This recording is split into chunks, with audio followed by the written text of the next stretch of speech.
Do you believe in ghosts? Nobody does, huh? Really, but we pretend we do. Okay, but this is a real ghost story. In the early 1980s, there was a vicious little civil war in El Salvador, in Central America.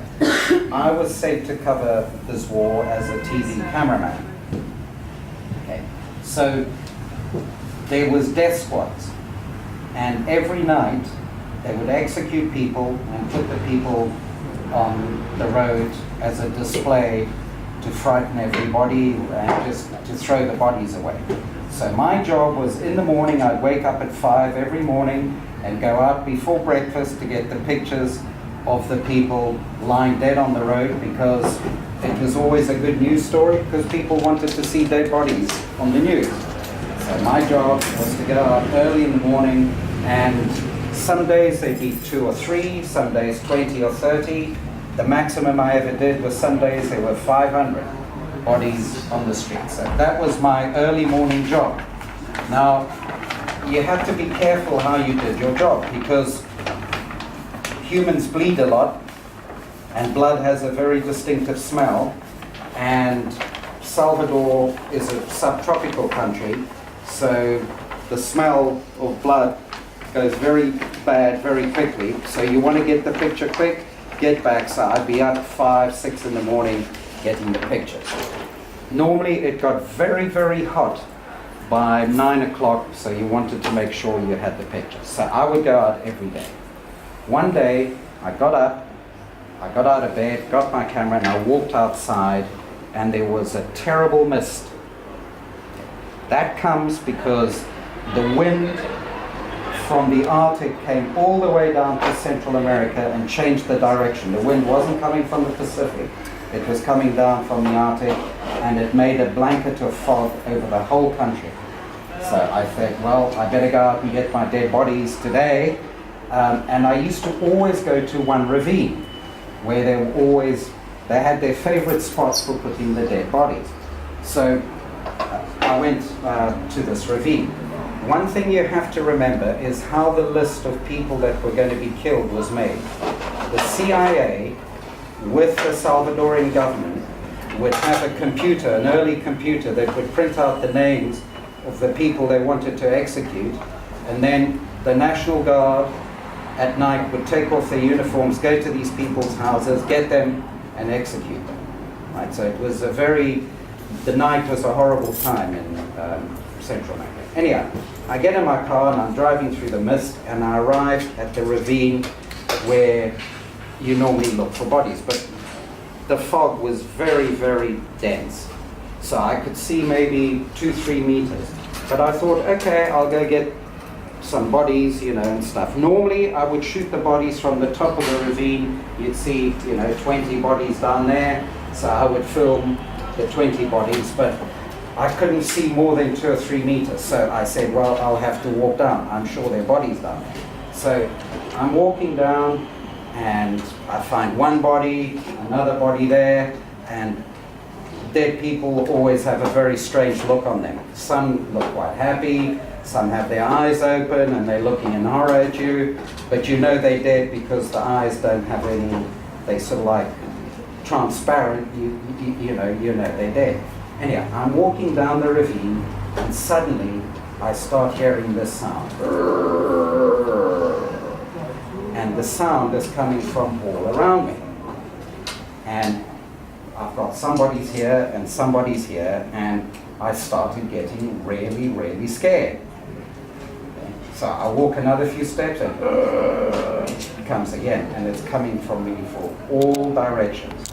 And I don't know if you know what real fear is like. Your back starts to itch, and you want to run, but you know you can't run, so you're getting very, very nervous. And I was sitting there wondering, what is going on? And I'm thinking, there must be a ghost here. So I'm walking around, and the sound is getting louder and louder. And I'm thinking, what is going on here? And I start walking back up, because I'm thinking, oh, I better get out of here. This ghost is going to get me, or something is wrong. So as I'm getting near the top of the ravine, I began to realize that the sound is coming from one direction. It's not a sound that's all around me. I'm hearing a sound that's coming from one place. So I think, okay, let me go find out. I don't know why, but I had the impression that I wanted to go find out what this sound was about. So I start walking over, and the sound is coming louder and louder. I'm getting more and more scared because I think I'm going to run into the ghost. What's he going to do to me? Is he going to frighten me? Is he going to try and kill me? You know, what's going on? And, you know, I've sort of got my camera as protection because I don't know if you know, when you've got a camera, you kind of sometimes feel things are not real.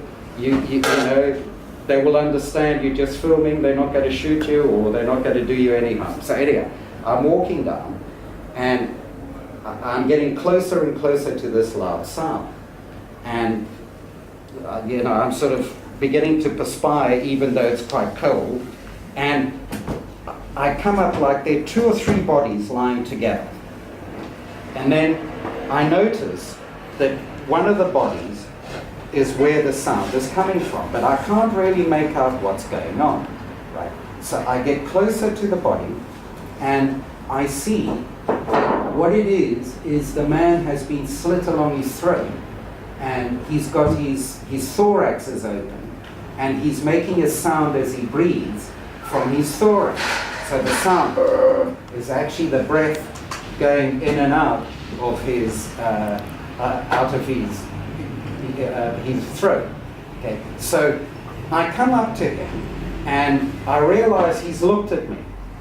Okay, now he doesn't know who I am, right? And he's just been executed the night before.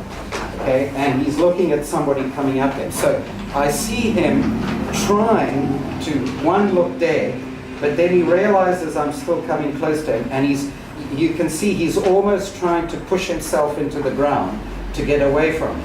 So I go up to him and I say, "Mira, hombre, cuídate, soy prensa internacional." Do you know what that means?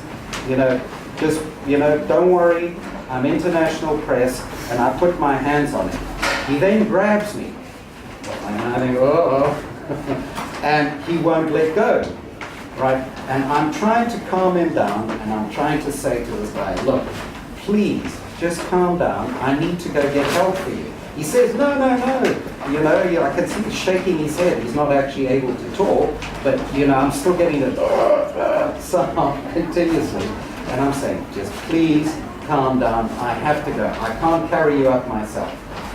So I leave him, and I run up, and I call a friend of mine who's appeared in another car, and I say, "Please, just go down to this guy and hold his hand." So he runs down, I run to the shop, and I call an ambulance. So we go down to the guy, and we hold his hand, and he's in fear like this all the time, and we're just trying to calm him. The people come in the ambulance, and we take him up, and we take him to hospital. But we know there's one problem. If we take him to the hospital, and we leave him, the other people, the National Guardsmen, are going to come and just take him and kill him again. So both me and my friend have to go to the hospital in the ambulance. We insist on going. They didn't want us. We get to the hospital. We take him in. We actually have to be present during the surgery while they sew him up, and we sit by his bed. I then decide to call the US ambassador. Now this is strange. The CIA was working with the government to kill people, but the ambassador at this phase of the war, Ronald Reagan hadn't come to power yet, it was still Jimmy Carter, the ambassador was a leftist, and he was not interested in what the CIA was doing. So he listened to me, and I said, "Look, we need to help this guy." So he said, "Look, I'll go put a Marine on guard with him, right, at the hospital, and we'll fly him out as soon as he can be flown out." The thing was, when they did the operation, they opened his chest, and he had carved on his chest EM, which is Escuadrón de la Muerte, Desquad. They carved with a knife on his chest. So that's my little ghost story, guys.